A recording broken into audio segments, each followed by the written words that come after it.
अथ षोडशोऽध्याय कालीय पर कृपा।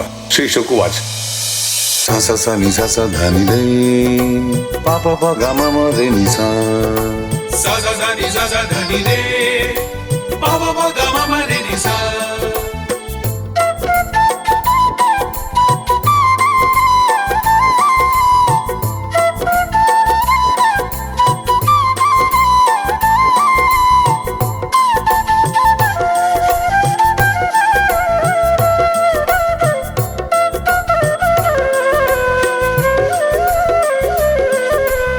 लोके दूषितां कृष्ण कृष्ण कृष्ण हे न विभु तस्या वेशोधिमन्वेक्षं तपं तामुदभासय।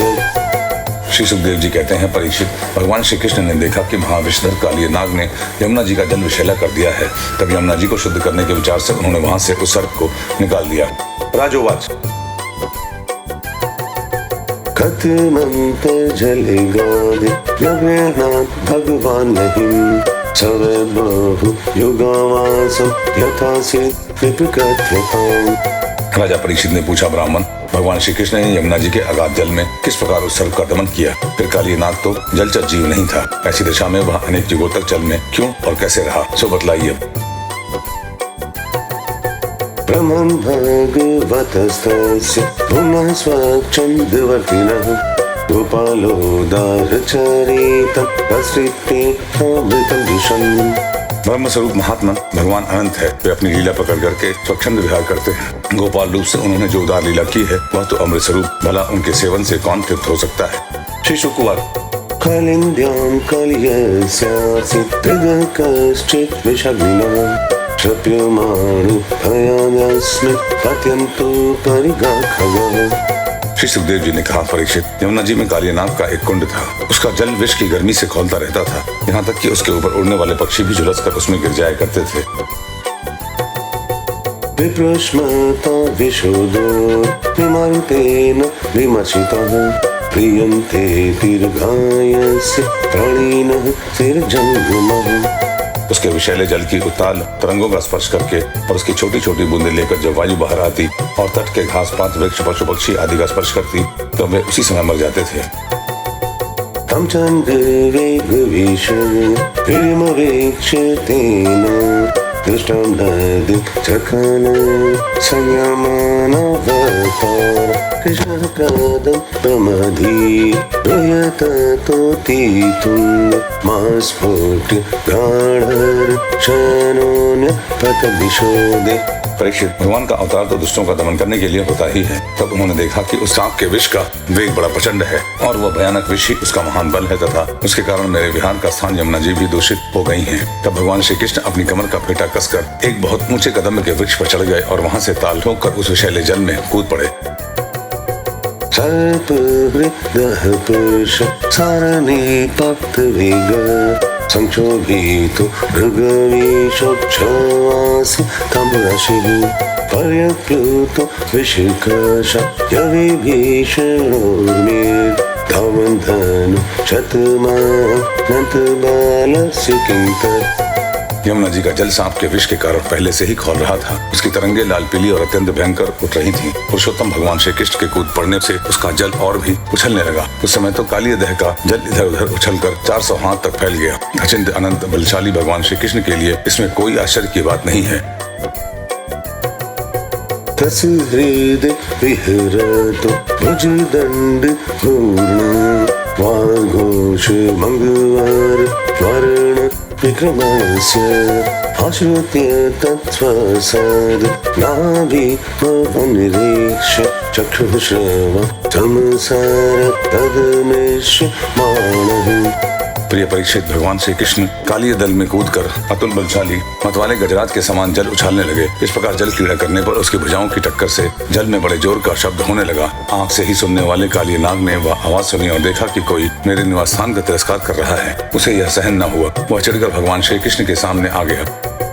तं प्रेक्षणीय सुको मार्गन वदातं श्रीवत्स पीठवसन वितसुन्दरास्यं क्रीडन्तम प्रतिभय कमलोद राङ्घ्रिं छन्दस्य मर्म सुभूषा मुझे चक्षादे। उसने देखा कि सामने एक सांवला सलोना बालक है। वर्षाकालीन मेघ के समान अत्यंत सुकुमार शरीर है। उसमें लगकर आंखें हटने का नाम ही नहीं लेती। उनके वक्षस्थल पर एक सुनहली रेखा श्रीवत्स का चिन्ह है और वह पीले रंग का वस्त्र धारण किए हुए है। बड़े मधुर एवं मनोहर मुख पर मंद मंद मुस्कान अत्यंत शोभायमान हो रही है। चरण इतने सुकुमार और सुंदर हैं, मानो कमल की वृद्धि हो। इतना आकर्षक रूप होने पर भी जब काली नाग ने देखा कि बालक तनिक भी न डरकर इस विषैले जल में मौत से खेल रहा है, तब उसका क्रोध और भी बढ़ गया। उसने श्री कृष्ण को मर्म स्थानों में डसकर अपने शरीर के बंधन से उन्हें जकड़ लिया।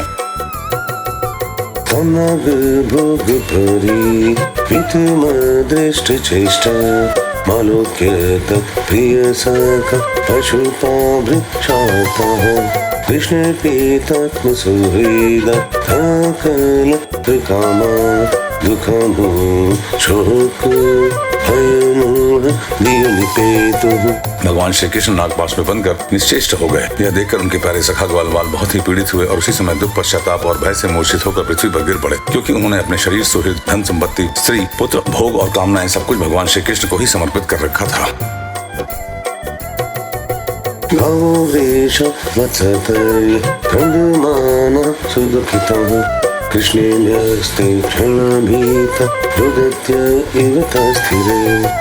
गाय, बैल, बछिया और बछड़े बड़े दुख से डकराने लगे। श्री कृष्ण की ओर से उनकी टकटकी बांध रही थी। वे डरकर इस प्रकार खड़े हो गए मानो रो रहे हों। उस समय उनका शरीर हिलता डोलता तक न था।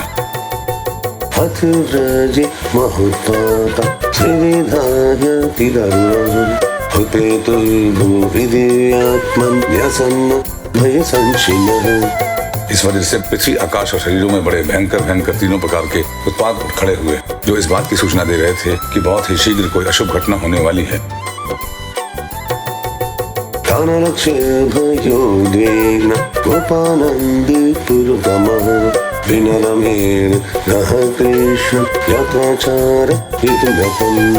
नंद बाबा आदि गोपों से पहले तो उन अशकुनों को देखा और पीछे से यह जाना कि आज श्री कृष्ण बिना बलराम के ही गाय चराने चले गए। वे भय से व्याकुल हो गए।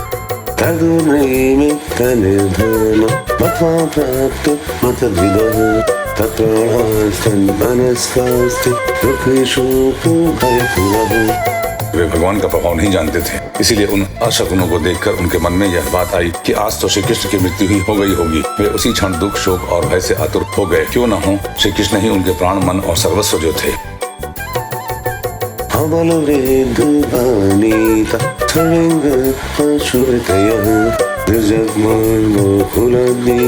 कृष्ण दर्शन लाल प्रिय परीक्षित, ब्रज के बालक, वृद्ध और स्त्रियों का स्वभाव गायों जैसा ही वात्सल्यपूर्ण था।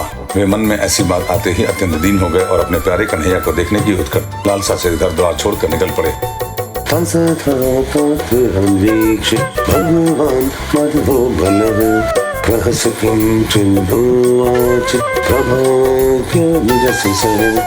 बलराम जी स्वयं भगवान के स्वरूप और सर्वशक्तिमान हैं। उन्होंने जब ब्रजवासियों को इतना कातर और इतना आतुर देखा, तब उन्हें हंसी आ गई, परंतु वे कुछ बोले नहीं, चुप ही रहे, क्योंकि वे अपने छोटे भाई श्री कृष्ण का प्रभाव भली भांति जानते थे।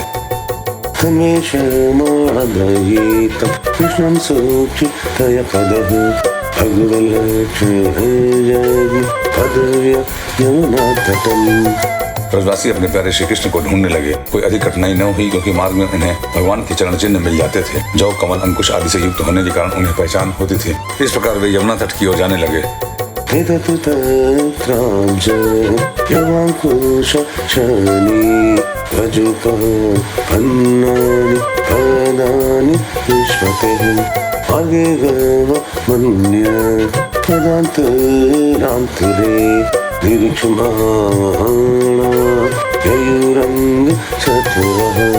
परीक्षित, मार्ग में गांवों और दूसरों के चरण चिन्हों के बीच बीच में भगवान के चरण चिन्ह भी दिख जाते थे। उनमें कमल, जो, अंकुश, वज्र और ध्वजा के चिन्ह बहुत ही स्पष्ट दिखते थे। उन्हें देखते हुए बहुत शीघ्रता से चले। अंतर्वेद भुजगम अपरित मारा कृष्ण नीरे हम जल श्रीयंते पंच मूर्धीषण हरित पशुष संक्रंदत परम उन्होंने दूर से ही देखा कि काली दह में काली नाग के शरीर से बंधे हुए श्री कृष्ण चेष्टाहीन हो रहे हैं। कुंड के किनारे पर ग्वालवाल अचेत हुए पड़े हैं और गांव में बैल, बछड़े आदि बड़े आर्त स्वर से डकरा रहे हैं। यह सब देखकर वे सब गोप अत्यंत व्याकुल और अंत में मूर्छित हो गए। मनसो भगवतनन्ते तत्सहृदस्मित त्रिलोकविरस्मन्त्य रसेन प्रियतमे वृषदुःखतप्ता शून्यं प्रिय व्यनिहृतं तदृशु श्रीलोकम्। गोपियों का मन अनंत गुण गण निलय भगवान श्री कृष्ण के प्रेम के रंग में रंगा हुआ था। वे तो नित्य निरंतर भगवान के सौहार्द, उनकी मधुर मुस्कान, प्रेम भरी चितवन तथा मीठी वाणी का ही स्मरण करती रहती थी। तब उन्होंने देखा कि हमारे प्रीतम श्याम सुंदर को काले सांप ने जकड़ रखा है। तब तो उनके हृदय में बड़ा ही दुख और बड़ी ही जलन हुई। अपने प्राण वल्लभ जीवन सर्वस्व के बिना उन्हें तीनों लोग सूने दिखने लगे।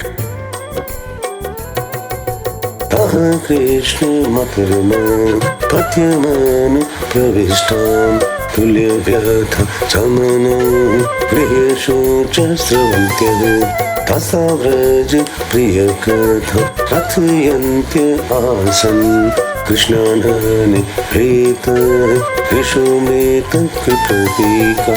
माता यशोदा तो अपने लाडले लाल के पीछे काली दह में कूदने ही जा रही थी, परंतु गोपियों ने उन्हें पकड़ लिया। उनके हृदय में भी वैसी ही पीड़ा थी, उनकी आंखों में भी आंसुओं की झड़ी लगी हुई थी। सबकी आंखें श्री कृष्ण के मुख कमल पर लगी थी। जिनके शरीर में चेतना थी वे ब्रजमोहन श्री कृष्ण की पूतना वध आदि की प्यारी प्यारी ऐश्वर्य की लीलाएं कह कह कर यशोदा जी को धीरज बंधाने लगी, परंतु अधिकांश तो मुर्दे की तरफ पड़ ही गई थी।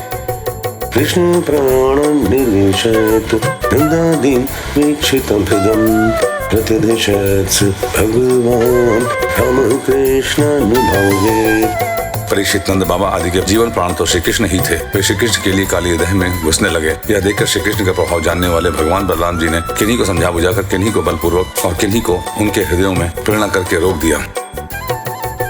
हितं स्वगोकुल अनन्य गति निरीक्ष्य सश्रीकोमा विमति दुःखितमप्नुहेतो आज्ञाय मत्यपदे विमानोवर्तमानः स्थित्वा मोहतमुदा तिष्ठ दूरंगबन्धः। परीक्षित, यह सांप के शरीर में बच जाना तो श्री कृष्ण के मनुष्य जैसी एक लीला थी। जब उन्होंने देखा कि ब्रज के सभी लोग स्त्री और बच्चों के साथ मेरे लिए इस प्रकार अत्यंत दुखी हो रहे हैं और सचमुच मेरे सिवा इनका कोई दूसरा सहारा भी नहीं है, तब वे एक मुहूर्त तक सांप के बंधन में रहकर बाहर निकल आए।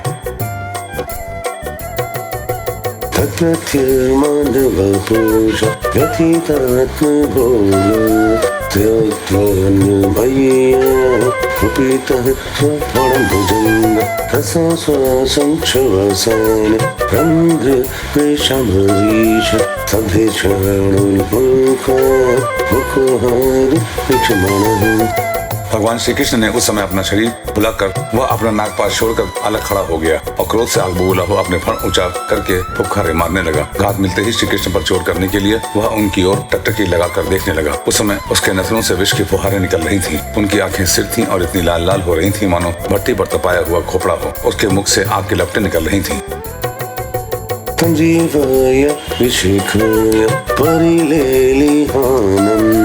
त्वश्रीकीनि यतिकारा लविशाग्नि दृष्टिं वीरन्नमुपरिससार यथा खगेन्द्रो बभ्रमसोऽप्यवसर रसमीक्षमाणः। उस समय काली नाग अपनी दोहरी जीभ लपलपाकर अपने होठों के दोनों किनारों को चाट रहा था और अपनी कराल आंखों से विष की ज्वाला उगलता जा रहा था। अपने वाहन गरुड़ के समान भगवान श्री कृष्ण उनके साथ खेलते हुए पैंतरा बदलने लगे और वह सांप भी उन पर चोट करने का दांव देखता हुआ पैंतरा बदलने लगा। एवं परिभ्रमहातो रसमुन्नुतांस मन में प्रतिधूषेरस्त्वभिरूढ आद्यः तन्मोहरत्नकर स्पर्शाति ताम्रे पादाम्बुजुखिरे कलदिगुरुर्नमः।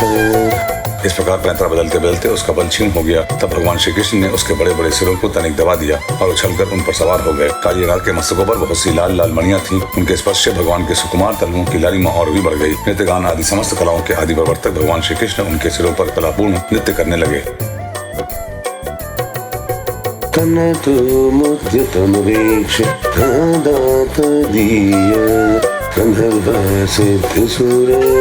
चारणदेव प्रीत्यमेदङ्गपूर्णं मानकवाद्य गीत पुष्पोपहारती सहसोप छेदुः।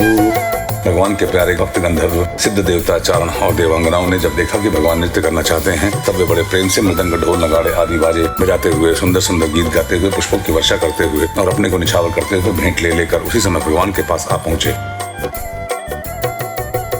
यक्षीरो ननामते गगतैक शीर्षे तन्नामर्धकर दण्डधरोऽङ्घ्रिपातः क्षीणै शुभ्रमत उल्फणमास्य पुसङ्गः न सोहामत् परमकाश्मलिमाप्नुनागः। परीक्षित, काली नाग के 101 सिर थे। वह अपने जिस सिर को नहीं झुकाता था उसी को प्रचंड दंडधारी भगवान अपने पैरों की चोट से कुचल डालते। इससे काली नाग की जीवन शक्ति क्षीण हो चली। वह मुख और नथनों से खून उगलने लगा। अंत में चक्कर काटते काटते वह बेहोश हो गया। तस्याक्षीभिर्गरले उद्गमातः शिरसु यद्यत्कामन्नमति निःश्वसतो दुषुश्चः नृत्यन्पदानुनमायन् तमयां बभूव पुष्पः प्रपूजित इवेह पुमान् पुराण। तनिक भी चेत हो जाता तो वह अपनी आंखों से विष उगलने लगता और क्रोध के मारे जोर जोर से फुकारे मारने लगता। इस प्रकार वह अपने सिरों में से जिस सिर को ऊपर उठाता उसी को नाचते हुए भगवान श्री कृष्ण अपने चरणों की ठोकर से झुकाकर रौंद डालते। उसी समय पुराण पुरुषोत्तम भगवान श्री कृष्ण के चरणों पर जो खून की बूंदें पड़ती थी, उनसे ऐसा मालूम होता मानो रण पुष्पों से उनकी पूजा की जा रही है।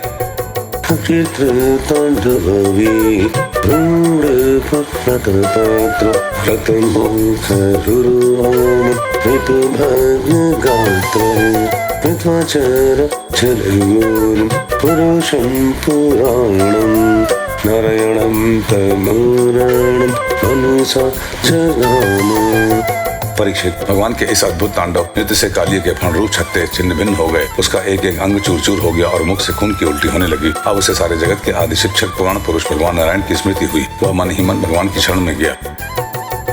कृष्णस्य गर्भजगतो विभरावसन्नं पार्ष्णीप्रहरपरिगृफणार्थपत्रं दृष्ट्वा हि माध्यमुपथदुरमुषिपत्य अतः श्लाघ्यवसान भूषणकेशबन्धः। भगवान श्री कृष्ण के उदर में संपूर्ण विश्व है, इसलिए उनके भारी बोझ से काली नाग के शरीर की एक एक गांठ ढीली पड़ गई कि एड़ियों के चोट से उसके छत्र के समान फण छिन्न भिन्न हो गए। अपने पति की यह दशा देखकर उसकी पत्नियां भगवान की शरण में आईं। वे अत्यंत आतुर हो रही थीं। भय के मारे उनके वस्त्राभूषण अस्त व्यस्त हो रहे थे और केश की चोटियां भी बिखर रही थीं।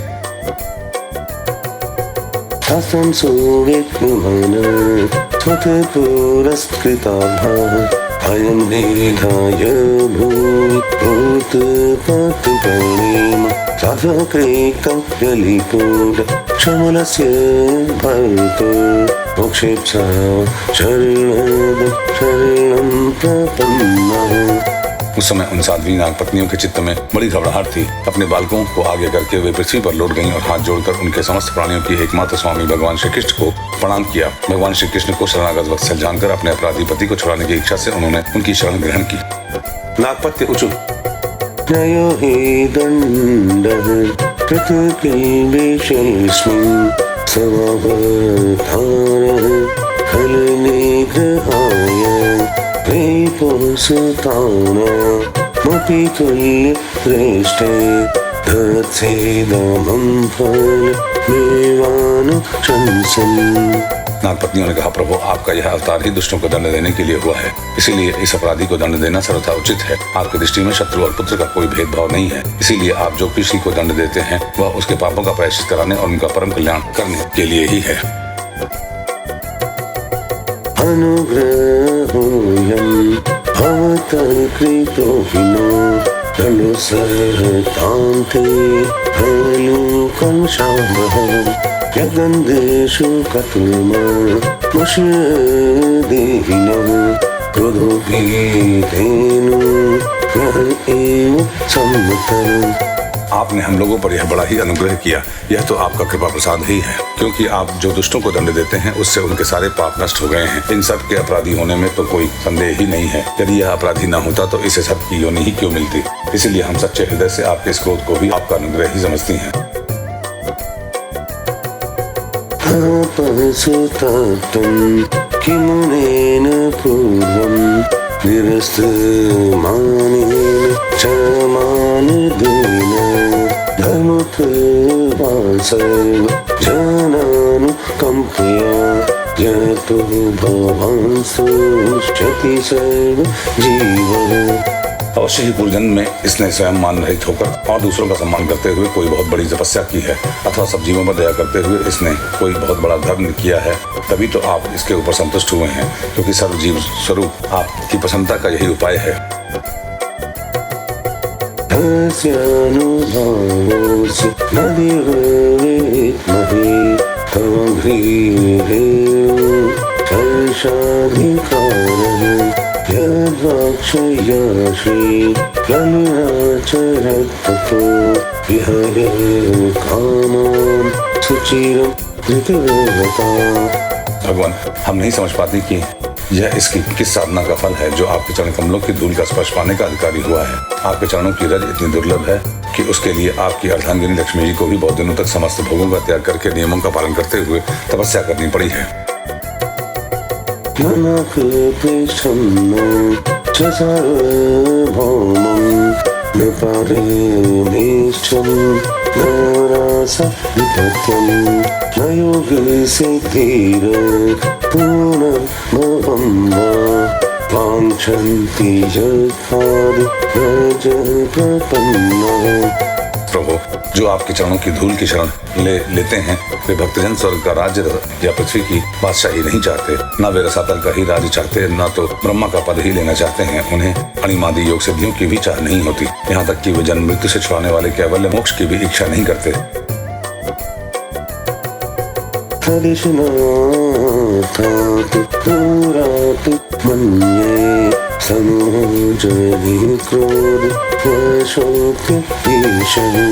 संसार चक्रे भ्रमत शरीरिणो यदीक्षतः स्यात् विभुवः समोक्षः। स्वामी, यह नागराज तमोगुणी योनि में उत्पन्न हुआ है और अत्यंत क्रोधी है, फिर भी इसे आपकी वह परम पवित्र चरण रज प्राप्त हुई है जो दूसरों के लिए सर्वथा दुर्लभ है, तथा जिसको प्राप्त करने की इच्छा मात्र से ही संसार चक्र में पड़े हुए जीव को संसार के वैभव संपत्ति की तो बात ही क्या मोक्ष की भी प्राप्ति हो जाती है। नमस्तुभ्यं भगवते पुरुषाय पात्मने भूतवसाय भूताय पराय परमात्मने। प्रभु, हम आपको प्रणाम करती हैं। आप अत्यंत एवं अचिंत्य ऐश्वर्य के नित्य निधि हैं। आप सबके अंतःकरणों में विराजमान होने पर भी अनंत हैं। आप समस्त प्राणियों और पदार्थों के आश्रय तथा सब पदार्थों के रूप में विद्यमान हैं। आप प्रकृति से परे स्वयं परमात्मा हैं। ज्ञान विज्ञान निधये प्रमाणेनन्त शक्तिये अगुणाय विकाराय नमस्ते प्राकृताय च। आप सब प्रकार के ज्ञान और अनुभवों के खजाने हैं। आपकी महिमा और शक्ति अनंत है। आपका स्वरूप अपराकृत दिव्य चिन्मय है। प्राकृत गुणों एवं विकारों का आप कभी स्पर्श ही नहीं करते। आप ही ब्रह्म हैं। हम आपको नमस्कार कर रही हैं। कालाय कालनाभाय कालवय साक्षिणे विश्वाय तदुपद्रष्ट तत्कर्त्रे विश्वहेतवे। आप प्रकृति में क्षोभ उत्पन्न करने वाले काल हैं, काल शक्ति के आश्रय हैं और काल के क्षण कल्प आदि समस्त अवयवों के साक्षी हैं। आप विश्वरूप होते हुए भी उससे अलग रहकर उनके दृष्टा हैं। आप उनके बनाने वाले निमित्त कारण तो हैं ही, उनके स्वरूप में बनने वाले उपादान कारण भी हैं। भूतमात्रेन्द्रिय प्राणो मनोबुद्ध्याश्रयात्मने त्रिगुणेनाभिमानेन गुणस्त्वात्मानुभूतये। प्रभु, पंचभूत, उनकी तन्मात्राएं, इंद्रियां, प्राण, मन, भूति और इन सब का खजाना चित्त, ये सब आप ही हैं। तीनों गुण और उनके कार्यों में होने वाले अभिमान के द्वारा आपने अपने साक्षात्कार को छिपा रखा है।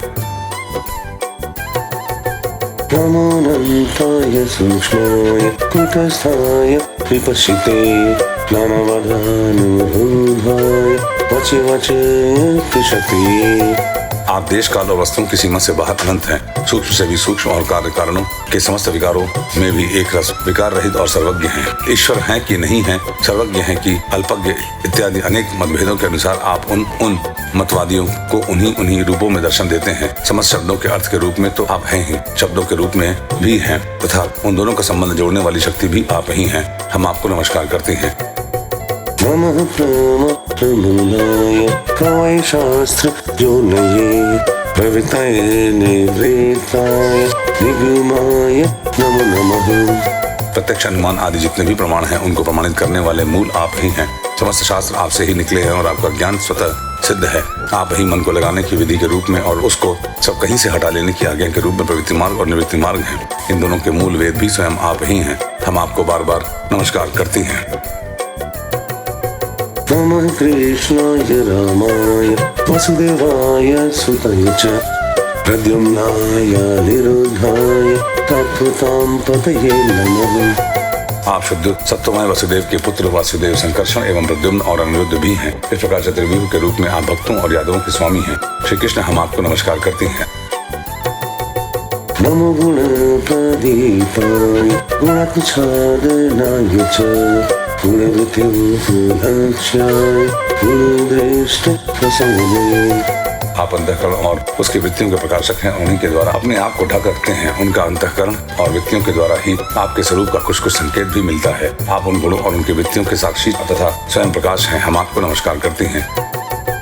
अव्याकृत विहाराय सर्वव्याकृत सिद्धये ऋषिकेश नमस्ते गुणयमान श्रीने। आप मूल प्रकृति में नित्य विहार करते रहते हैं। समस्त स्थूल और सूक्ष्म जगत की सिद्धि आपसे ही होती है। ऋषिकेश आप मननशील आत्माराम हैं। मौन ही आपका स्वभाव है। आपको हमारा नमस्कार है। परमरेगतीयाय सर्वाध्यक्षाय ते नमः। अवेशाय हवेशाय अदृष्टेस्य च हेतवे। आप स्थूल सूक्ष्म समस्त गतियों के जानने वाले तथा सबके साक्षी हैं। आप नाम रूपात्मक विश्व प्रपंच के निषेध की अवधि तथा उसके अधिष्ठान होने के कारण विश्व रूप भी हैं। आप विश्व के अध्यास तथा अपवाद के साक्षी हैं एवं अज्ञान के द्वारा उसकी सत्यत्व भ्रांति एवं स्वरूप ज्ञान के द्वारा उसकी आत्यंतिक निवृत्ति के भी कारण है। आपको हमारा नमस्कार है। कम्यस्य जन्मस्थिति संयोगान् प्रभो गुणैर्निहो कृतकाल शक्ति द्वे तत्स्वभावं प्रति बोधयन् सतः समीक्षय बोध विहार इहसि।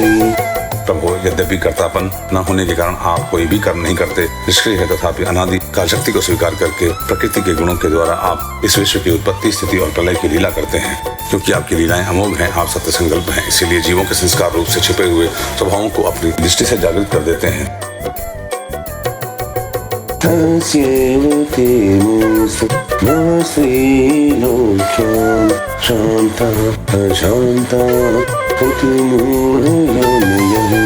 शांता प्रियास्ते करुणा विक्तुं सतां चतुश्चेते धर्मतो विक्षये हतः। त्रिलोकी में 3 प्रकार की योनियां हैं, सत्वगुण प्रधान शांत, रजोगुण प्रधान अशांत और तमोगुण प्रधान मूढ़। वे सबकी सब आपकी लीला मूर्तियां हैं। फिर भी इस समय आपको सत्वगुण प्रधान शांत जन ही विशेष प्रिय है, क्योंकि आपका यह अवतार और ये लीलाएं साधु जनों की रक्षा तथा धर्म की रक्षा एवं विस्तार के लिए ही है। अपराध सकृद्भद्र सोढव्य स्वप्रजकृतः छन्दोमर्हसि शान्तात्मन् गुणस्य त्वं जानतः। शांतात्मन स्वामी को एक बार आपकी प्रजा का अपराध सह लेना चाहिए। यह मूढ़ है, आपको पहचानता नहीं है, इसीलिए इसे क्षमा कर दीजिए। अनुग्रहेषु भावेव प्राणस्तजति पन्नगः श्रीराम साधु सोष्यानं पति प्राण बलिदेवान्।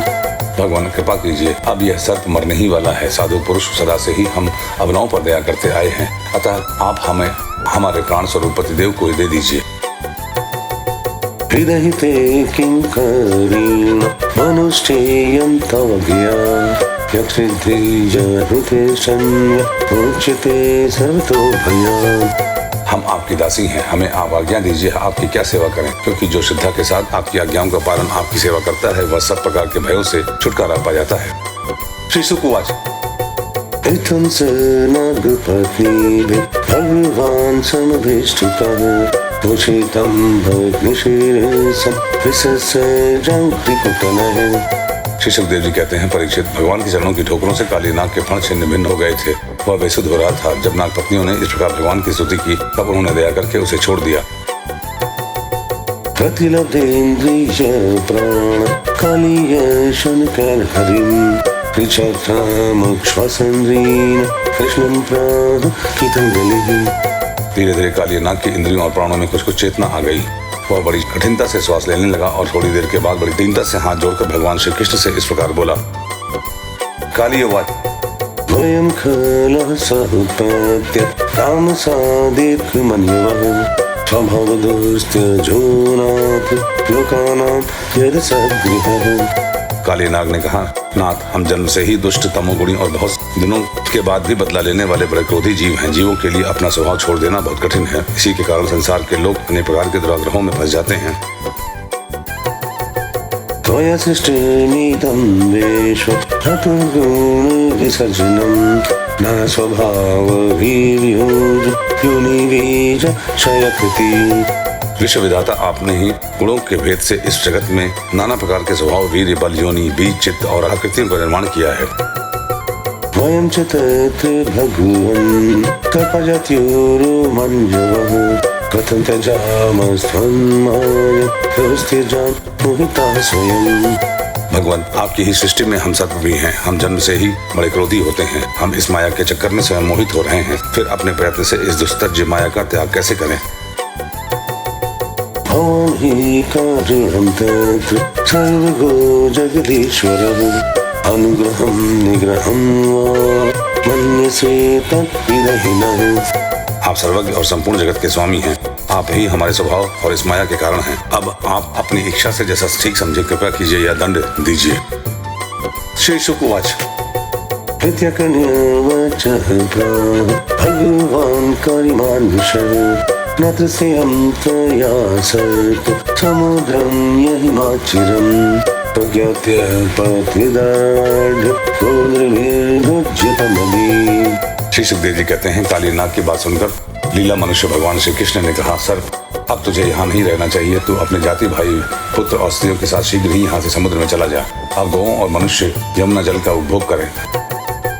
एतत् संस्मरन्नाथस्तुगमदनुशासनं कीर्तयन् भयसद्भिर्नमेष्मत् भयमाप्नुयात्।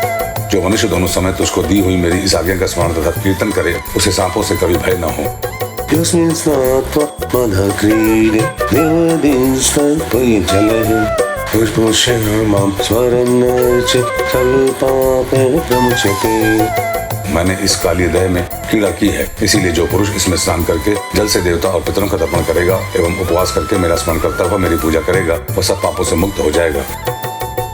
दीपं रामरकं हेत्वा हृदिमेतमुपाश्रितः यद्वयात् सुपर्णस्त्वं नद्यन्मत्पाद्विलक्षितम्।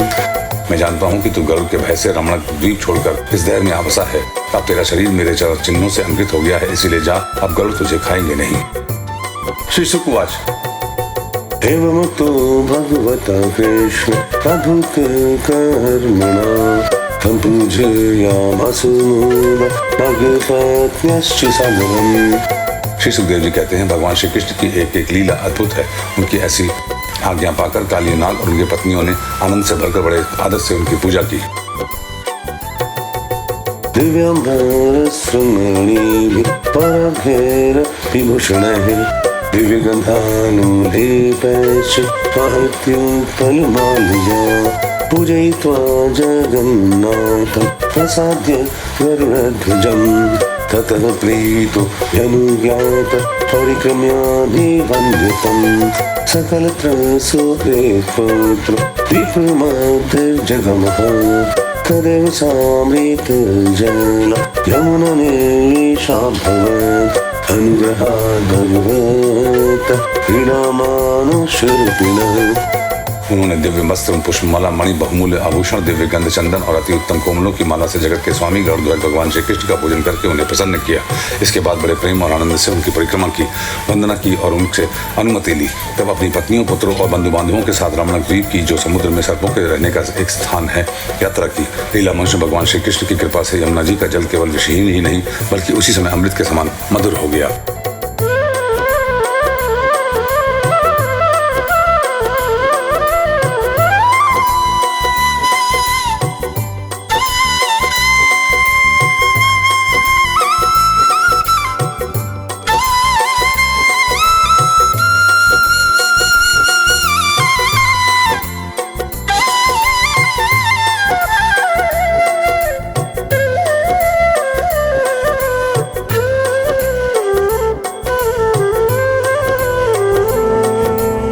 इति श्रीमद्भागवते महापुराणे पारमहंस्यां संहितायां दशम स्कंदे पूर्वार्धे कालीय मोक्षणम नाम षोडशो अध्यायः।